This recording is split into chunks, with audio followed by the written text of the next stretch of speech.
Hello, friends, and welcome to Sleepy Classes in another lecture for your Precure series. Now, we know with the entire atmosphere of there being a postponement of the prelims being delayed, it's very important that whatever the news may be, whatever the new date may be, you have to always keep it in mind that you are preparing for this exam. And जब मर्जी हो exam ज़रूर होना है and आपका गोल है to clear the exam, right? So the thing that you should be concentrating on कि ये जो आपको अब टाइम मिला है, given the atmosphere we know that anxieties prevail, so on so forth, but उन सबको आप साइड पे रखिए and concentrate on preparing well. ठीक है? It gives you a time कि आप जो है ढंग से रिवाइज कर सकते हैं, आप जितने भी करंट अपडेट्स हैं उनको ढंग से पढ़ सकते हैं. So it is important that these talks of delays etcetera जो हैं आपकी प्रेपरेशन ना डिले कर दें. ठीक है? Because a delayed preparation, a derailed preparation will only lead to nowhere. ठीक है? तो सबसे पहले हम देखते हैं वेरी इंपॉर्टेंट सुप्रीम कोर्ट की जो रूलिंग आई है on neat and minority rights. अब ये जो है पिटिशन फाइल हुई थी 2012 में, जहाँ पे इन्होंने national eligibility cum entrance test, जो कि आपके दोनों ही यूजीज अंडर ग्रेजुएशन और post graduation courses for medical stream के लिए होता है, राइट, उसको लेके जो है क्वेश्चंस उठाए गए थे. अब यहाँ पे जो है सुप्रीम कोर्ट ने वेरी इंपॉर्टेंटली बोला कि नीट जो है कहीं से भी वायलेट नहीं करता है एजुकेशनल राइट्स के of the minorities under the constitution. ठीक है? ये उन्होंने ये अंडरलाइन किया कि जो राइट है to administer an institution under article 30 of the constitution above the law नहीं है, इन कॉन्स्टिट्यूशनल प्रोविजंस के अबव नहीं है. इनफैक्ट स्टेट जो है, जो गवर्नमेंट है, वो कुछ रीजनेबल रेगुलेटरी मेजर्स जो है प्रोवाइड कर सकती है to so as to maintain the quality of the education, to provide for excellence of education, और ये कहीं से भी उल्लंघन नहीं करते हैं माइनॉरिटीज़ के कल्चरल एंड एजुकेशनल राइट्स का, राइट. तो ये इंपॉर्टेंट है कि नीट जो है is absolutely well within its rights and NEET जो है कंटिन्यू होना चाहिए. Now, very important are the Supreme Court guidelines on lynching. ठीक है? Numerous lynching incidents have happened, right? But the Palghar lynching incident के कारण जो है again this becomes very important. ठीक है? अब ये जो लिंचिंग का इंसिडेंट था, राइट, उसने पॉइंट आउट किए हैं बहुत सारे issues of mob violence, mob lynching, जो कंट्री, जो इंडिया को जो है अभी तक एक तरह से काफ़ी ज़्यादा जो है pervade करते हैं throughout the country. Now, we have seen numerous lynching instances, especially amongst of those belonging to minorities, of those belonging to deprived and marginalized sections of the society, and now this Palghar lynching incident also happens, right. Now, because there is no central law, Supreme Court ने 2018 में एक detailed court order दिया था जहाँ पे उन्होंने guidelines present की थी.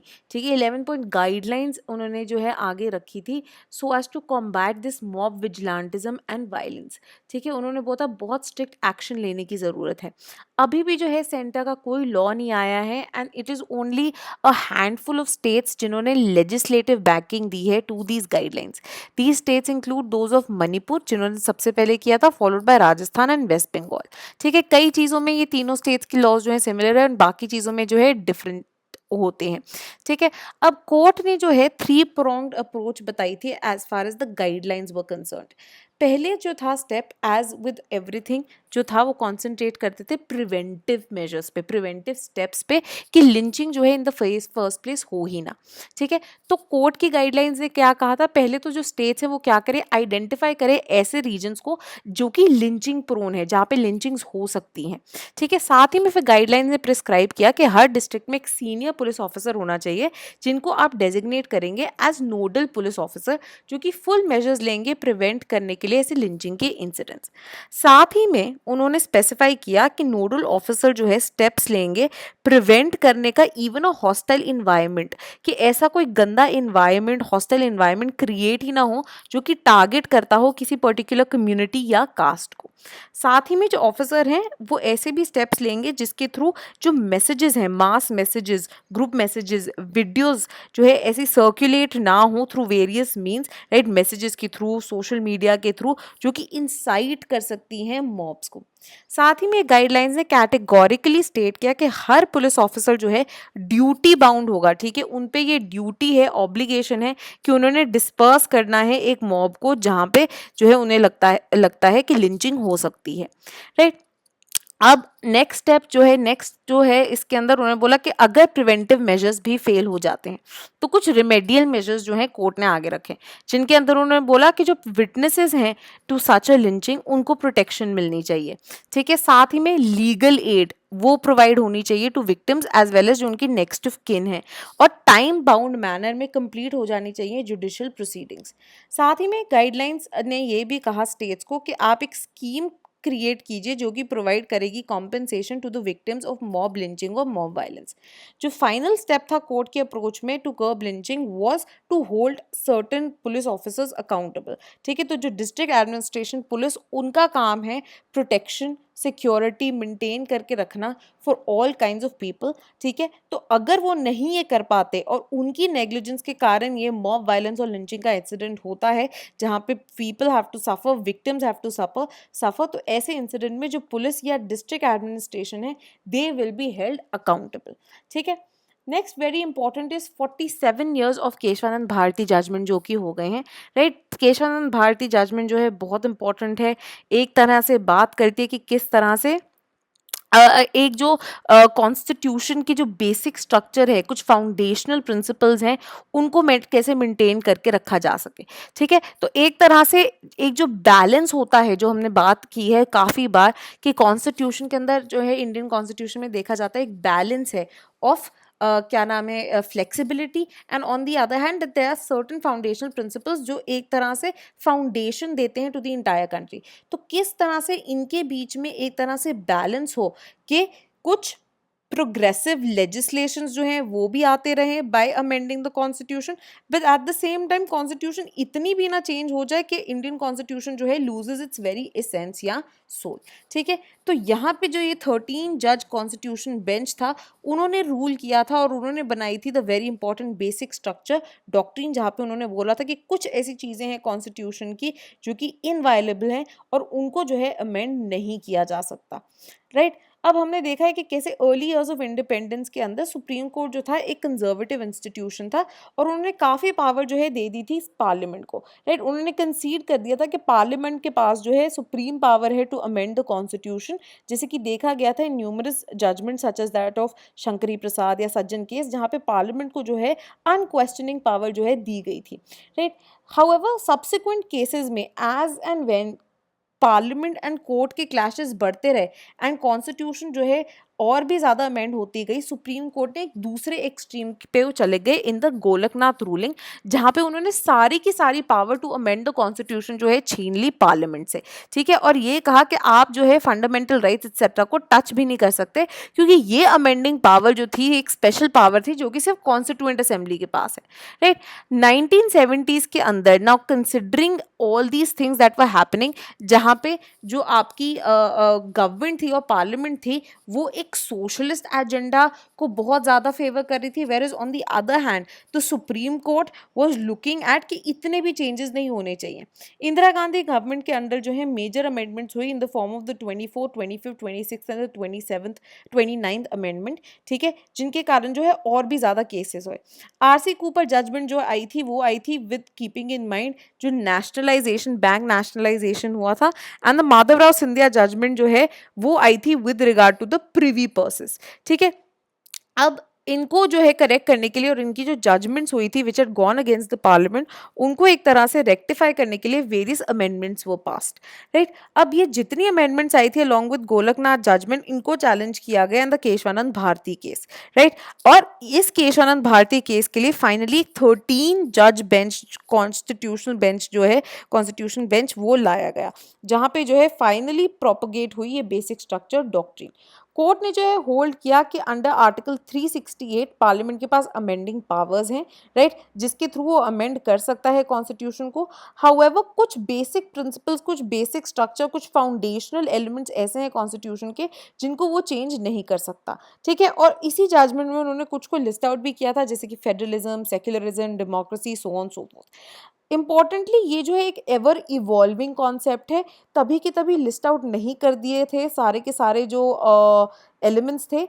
इनफैक्ट ये एक इवॉल्विंग डॉक्ट्रिन बताया गया, and as and when various cases have come up, वैसे वैसे जो है डिफरेंट डिफरेंट एलिमेंट्स को जो है जोड़ दिया गया है as per the doctrine, right. So now as we've seen various cases come, right, बहुत सारे और elements आ गए हैं, such as the rule of law, independence of judiciary, doctrine of separation of powers, federalism, secularism, sovereign democratic republic, parliamentary system of government, and so on so forth. ये सबको जो है important elements माना गया है of the basic structure doctrine.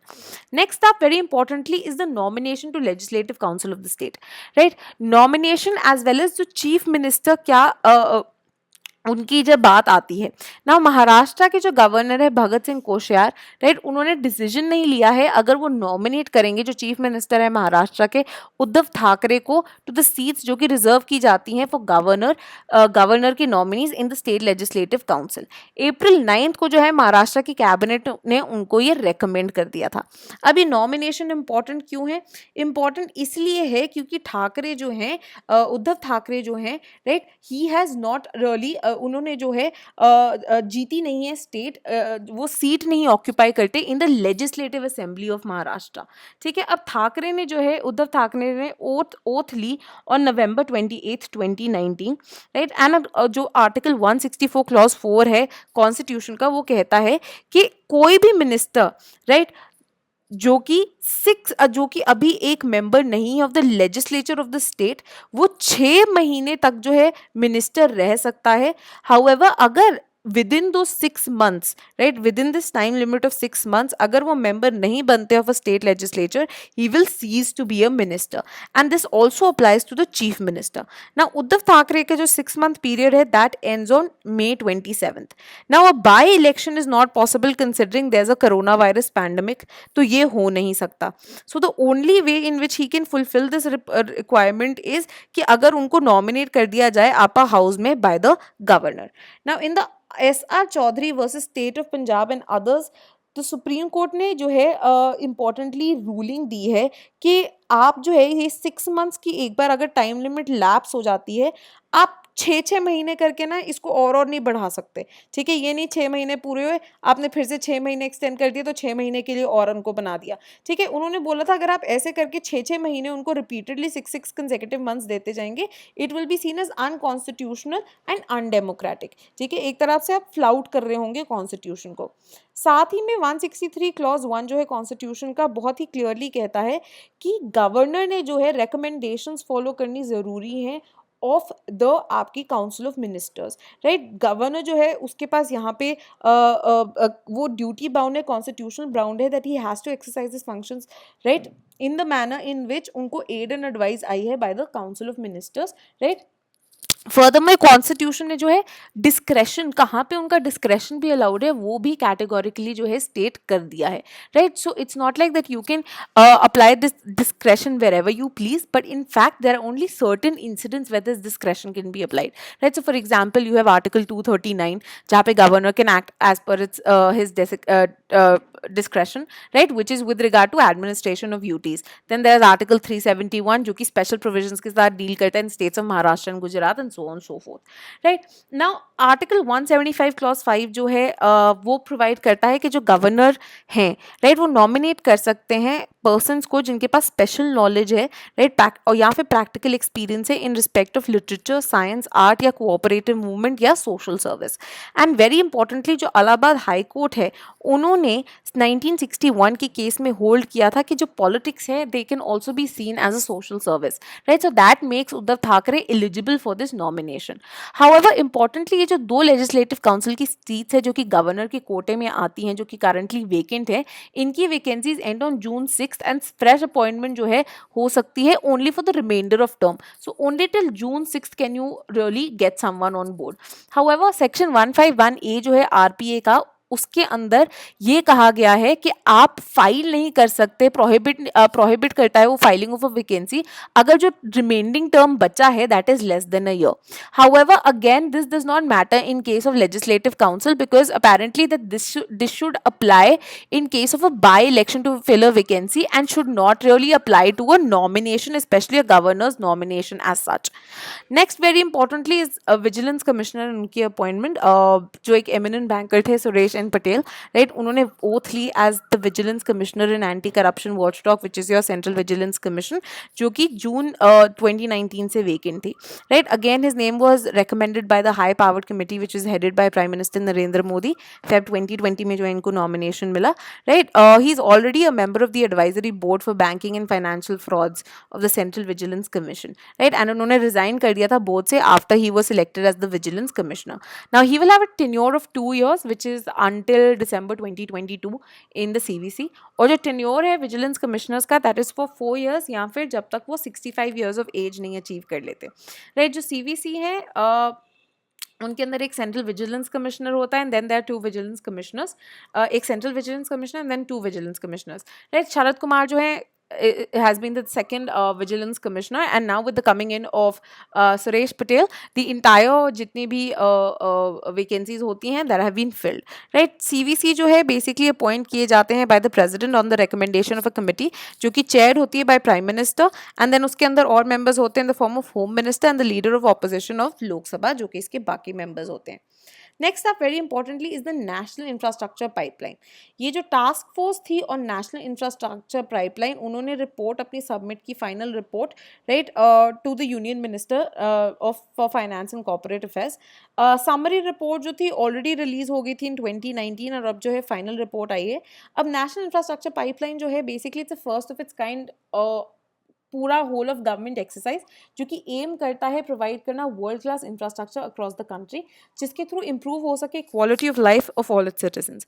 साथ ही में aims to improve the project preparation और अट्रैक्ट करना investments both in terms of domestic as well as foreign into infrastructure जो कि क्रूशल माना जा रहा है अगर इंडिया ने जो है 5 ट्रिलियन इकोनॉमी बनना है बाय फाइनेंशियल ईयर 2025.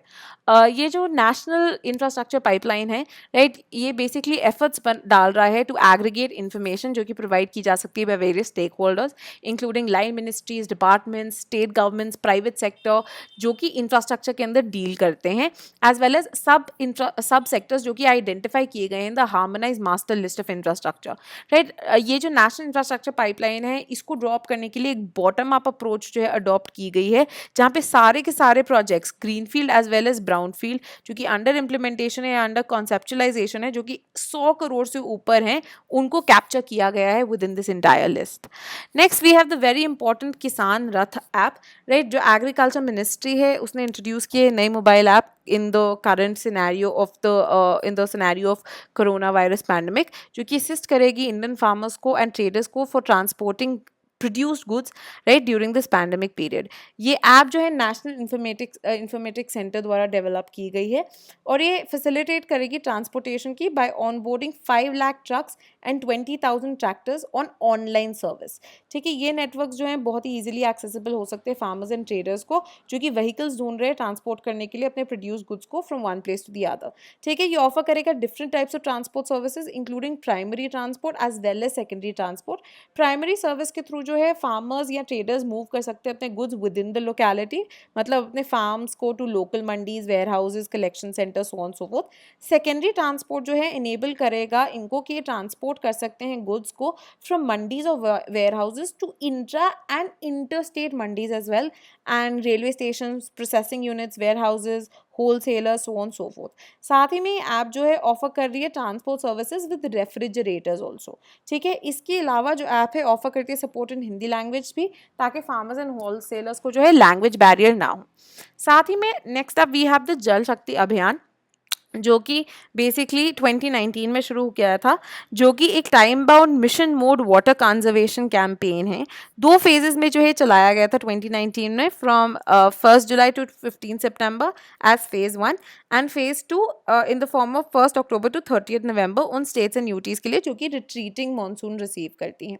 ना ड्यूरिंग द कैंपेन एक बहुत ही wide stakeholder approach follow की गई थी, जहाँ पे different different people from officers, ground water experts, scientist काम करते थे with state and district officials and बाकी NGO, so on so forth, right. India के सबसे वाटर स्ट्रेस डिस्ट्रिक्ट्स में, राइट, तो 250 वाटर स्ट्रेस डिस्ट्रिक्ट्स में जो है 2019 में काम शुरू किया गया था for water conservation and water resource management, right. Basically looking at 5 target intervention. ये जो है एम करता है वाटर कंजर्वेशन को थ्रू जन आंदोलन, जिसके through asset creation and extensive communication के थ्रू जो है ये वाटर कंजर्वेशन हो सके। अब वाटर स्ट्रेस डिस्ट्रिक्ट्स जो हैं बेसिकली ऐसे डिस्ट्रिक्ट्स हैं जहाँ पे क्रिटिकल या over exploited ground water levels हैं, जो कि बताया गया है by central ground water board in 2017। For states जहाँ पे क्रिटिकल या over exploited ground water levels या डिस्ट्रिक्ट्स जहाँ पे least availability of ground water है in comparison to rest of the districts in the state, उनको सिलेक्ट किया गया है। ठीक है, इस अभियान को जो है एक मास मूवमेंट की तरह देखा जा रहा है। 2020 के अंदर अभी जो जल शक्ति अभियान है ये कंबाइन करता है दोनों ही, इसके एक जो कोरोना वायरस का पैंडमिक है उसको कॉम्बैट करना, साथ ही में रूरल इकोनॉमी को जो है एक तरह से एक पुश देना through it's components. Ministry of home affairs जो है उन्होंने अलाउ कर दिया है कि आप मनरेगा का जो काम है जो कि ड्रिंकिंग वाटर एंड सैनिटेशन के साथ डील करता है, उसको आप टेकअप कर सकते हैं, और प्रायोरिटी दी गई है to irrigation and water conservation works. साथ ही में सेंटर एंड स्टेट की जो स्कीम्स हैं इन इरिगेशन एंड वाटर कंजर्वेशन उनको भी अलाउ कर दिया गया है, राइट, और उसको जो है आप कंबाइन कर सकते हैं विद मनरेगा का काम। साथ ही में ये भी इंश्योर किया जा रहा है कि जितना भी काम है उसके अंदर strict social distancing, facial mask, so on so forth किया जाए। इंपॉर्टेंटली इसके अंदर rejuvenation of traditional water bodies, remove करना encroachments in water bodies, desilt करना लेक्स को, पॉन्ड्स को कंस्ट्रक्ट करना, स्ट्रेंथन करने inlets, outlets, catchment area treatment, इन सबको जो है प्रायोरिटी माना जाता है। साथ ही में rejuvenation of small reverse through community driven river basin management practice जो है इसको भी इनिशिएट किया जा रहा है। ऐसी एक्टिविटीज़ जो है इंश्योर कर सकती हैं water source sustainability rural areas में, और स्ट्रेंथन करेंगी जो एक जल जीवन मिशन, राइट, जल जीवन मिशन जो कि बेसिकली जल शक्ति मिनिस्ट्री द्वारा जो है चलाया, राइट, जो कि जल जीवन मिशन जो कि होपफुली प्रोवाइड करना चाहता है functional tap connections to every household, ताकि पोर्टेबल वाटर जो है in every corner of the country जो है पहुंच पाए। ठीक है, तो ये जो है बहुत ज़्यादा इंपॉर्टेंट है।